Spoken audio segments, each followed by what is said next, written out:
নতুন ইউটিউবারদের জন্য নতুন বিপদ। হ্যাঁ, আপনি ঠিকই শুনেছেন। তবে হ্যাঁ, শুধুমাত্র নতুন ইউটিউবার নয়, নতুন পুরনো যারা এই ইউটিউবের নতুন নিয়ম সম্পর্কে জানে না, তাদের জন্য কিন্তু একটা বিরাট বিপদ আসতে চলেছে। তাদের চ্যানেল যে কোনো সময় বন্ধ হতে পারে।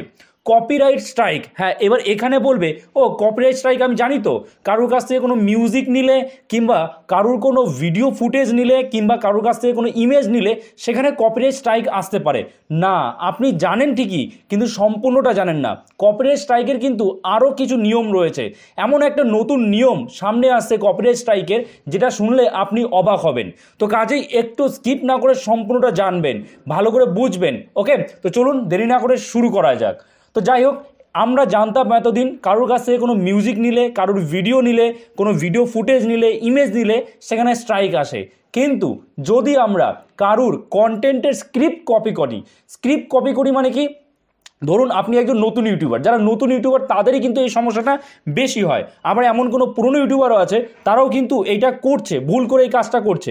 কি, ধরুন এই যে আমি যেই কথাগুলো বলছি, এই কথাগুলো আপনি কি করলেন, কোনো একটা স্ক্রিপ্ট রিডার দিয়ে বা কোনো একটা ওয়েবসাইটে গিয়ে সেই কথাগুলো আপনি একদম রিটেনে পেয়ে গেলেন। ঠিক আছে, একদম স্ক্রিপ্টের আকারে চলে আসলো। আমি যা বলেছি, যা শব্দ বলেছি, সব একবারে স্ক্রিপ্টের আকারে আপনার কাছে চলে আসলো। এবার আপনি কি করলেন, আপনি সেই স্ক্রিপ্টটাই একটু ভালো করে দেখে নিয়ে সেটাই আবার আপনি ইউটিউবে বলে দিলেন। তার মানে কি, আমি যা বলেছি, যেভাবে বলেছি, আপনি সেই বিষয়গুলোই সেইভাবেই বলছেন। অর্থাৎ আপনি আমার স্ক্রিপ্ট কপি করছেন। এবার এখানে আপনি কনফিউজ হয়ে যাবেন, এটা আবার কেমন কথা? স্ক্রিপ্ট কপি করছে মানে কি?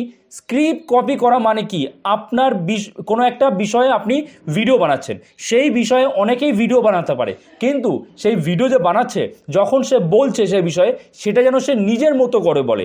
নিজের মতো করে বলে মানে কি, আমার যে এই যে আমি যে বিষয়ে আজকে কন্টেন্ট বানাচ্ছি, যে কপিরাইট স্ট্রাইকের বিষয়ে নতুন নিয়ম, আমি যে কথাগুলো বলছি, আপনি যদি এই সেম কথা আপনার ভিডিওতেও বলেন, আমি যেভাবে বোঝাচ্ছি আপনি যদি সেমভাবে বোঝান, তাহলে কিন্তু আমিও আপনাকে কপিরাইট স্ট্রাইক দিতে পারি। এবং এটা কিন্তু ইউটিউবের একটা রুল, যেটা আমরা এতদিন জানতাম না।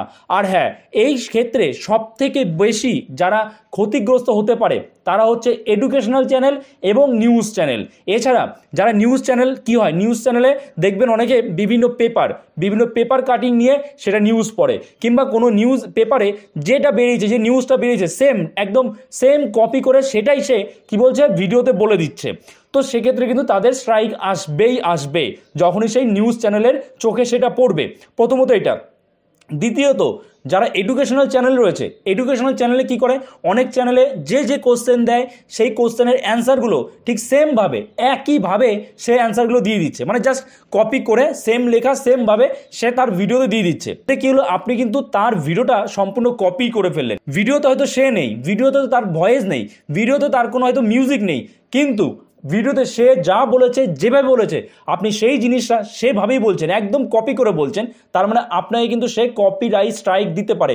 ভালো করে বুঝুন এবং সাবধান হন এখন থেকে, যারা বিশেষ করে এডুকেশনাল চ্যানেল চালান এবং যারা বিশেষ করে নিউজ চ্যানেল চালান। যদি কোথাও কোনো নিউজ প্রকাশিত হয়, সেই নিউজটা আপনি কি করবেন, নিজের মতো করে বলবেন, একটু ঘুরিয়ে ফিরিয়ে বলবেন।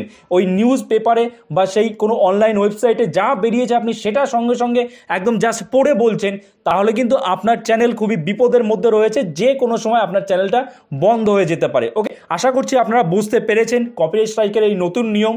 যদি এই ভিডিওটা আপনার জন্য একটু হেল্পফুল হয়ে থাকে, অবশ্যই একটা লাইক করে দেবেন। চ্যানেলে নতুন হয়ে থাকলে এবং এইরকমই নতুন ইউটিউব আর ফেসবুক রিলেটেড টিপস অ্যান্ড ট্রিক্সের ভিডিও পাওয়ার জন্য আমাদের চ্যানেলটাকে সাবস্ক্রাইব করে আমাদের পাশে থাকবেন। তো চলুন, দেখা হচ্ছে নতুন কোনো ভিডিওতে। সবাই ভালো থাকবেন।